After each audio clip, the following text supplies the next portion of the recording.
CBSE board exam 2021 एक ऐसा मुद्दा जिस पर पूरा देश अलग अलग बातें कर रहा है।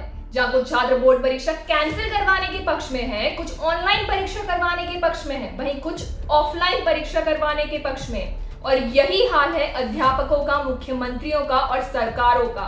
मगर लोगों को तो इंतजार है सिर्फ शिक्षा मंत्री डॉक्टर रमेश पोखरियाल निशंक के आदेश का। आज की इस पेशकश में विस्तार से करेंगे इस खबर के बारे में बात। नमस्कार, मेरा नाम है निधि और आप देखना शुरू कर चुके हैं जॉब्स इटर्नल की विशेष पेशकश रोजगार यात्रा।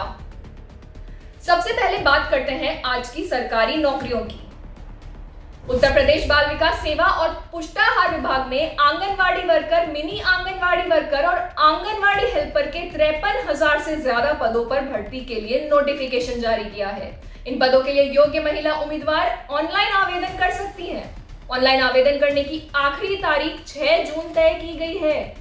वहीं अगर बात करें योग्यता की, तो आंगनवाड़ी वर्कर और मिनी आंगनवाड़ी वर्कर के पदों पर आवेदन करने वाली महिलाएं किसी भी मान्यता प्राप्त बोर्ड से 12वीं पास होनी चाहिए। वहीं आंगनवाड़ी हेल्पर के पदों पर 5वीं पास महिलाएं भी आवेदन कर सकती हैं। इन पदों के लिए आवेदन करने वाली महिलाओं की न्यूनतम आयु 21 साल और अधिकतम आयु 45 साल होनी चाहिए। अधिक जानकारी के लिए व आवेदन करने के लिए आप जॉब्स इटर्नल की वेबसाइट पर जा सकते हैं। अगली भर्ती के बारे में बात करते हुए आपको बता दें कि पश्चिम रेलवे ने ट्रेड अप्रेंटिस के 3,591 पदों पर भर्ती के लिए नोटिफिकेशन जारी किया है। ये नियुक्तियां fitter, welder, Turner, machinist, carpenter, painter, mechanic, electrician, electronics mechanic समेत विभिन्न ट्रेड के लिए की जाएगी। ऑनलाइन आवेदन प्रक्रिया 25 मई से शुरू होकर 24 जून तक जारी रहेगी। आवेदन करने के लिए उम्मीदवार 10वीं व ITI पास होना चाहिए, जिसकी न्यूनतम आयु 15 वर्ष व अधिकतम आयु 24 वर्ष तय की गई है। अब बात करते हैं आज की बड़ी खबर की। आपको बता दें कक्षा 12वीं की सीबीएसई बोर्ड परीक्षाएं 4 मई से शुरू होकर 14 जून 2021 तक चलने वाली थी। सीबीएसई ने कक्षा 12वीं को स्थगित करने की खबर की घोषणा करते हुए कहा था कि बोर्ड स्थिति की समीक्षा करेगा और 1 जून को निर्णय लेगा। बोर्ड ने यह भी कहा कि वह परीक्षा शुरू होने से कम 15 दिन पहले नई परीक्षा तिथियां जारी करेगा।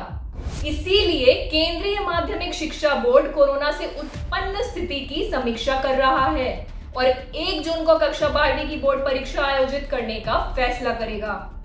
लेकिन बोर्ड अपना फैसला सुना उससे पहले ही लोग अपनी अपनी बात मनवाने के लिए ट्विटर पर, कोर्ट में व अन्य जगह पर सीबीएसई से सवाल कर रहे हैं। इसी कड़ी में सीबीएसई स्कूलों की राष्ट्रीय परीक्षा की महासचिव इंदिरा राजन ने कहा, हमें लगता है कि परीक्षा में देरी होने पर भी परीक्षा आयोजित की जानी चाहिए, भले ही हमें वैकल्पिक परीक्षा पैटर्न का उपयोग करना पड़े।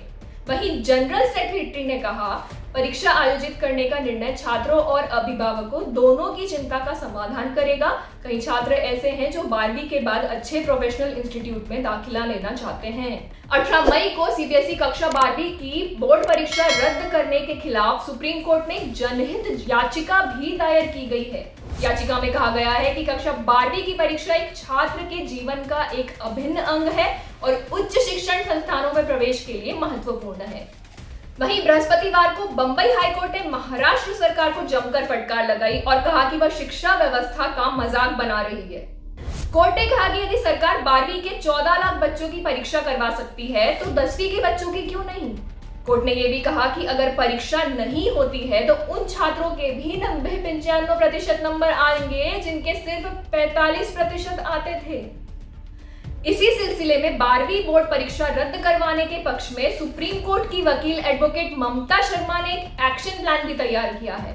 एडवोकेट शर्मा का मानना है कि इस स्थिति को देखते हुए जल्द से जल्द परीक्षा को रद्द किया जाए, जिससे कि छात्र मानसिक तनाव से बच सकें। ये थी आज की बड़ी खबर। अगर आपको हमारी ये पेशकश पसंद आई हो तो इसे लाइक व शेयर जरूर करें। साथ ही क्या है आपकी राय, इसे कमेंट सेक्शन में हमें जरूर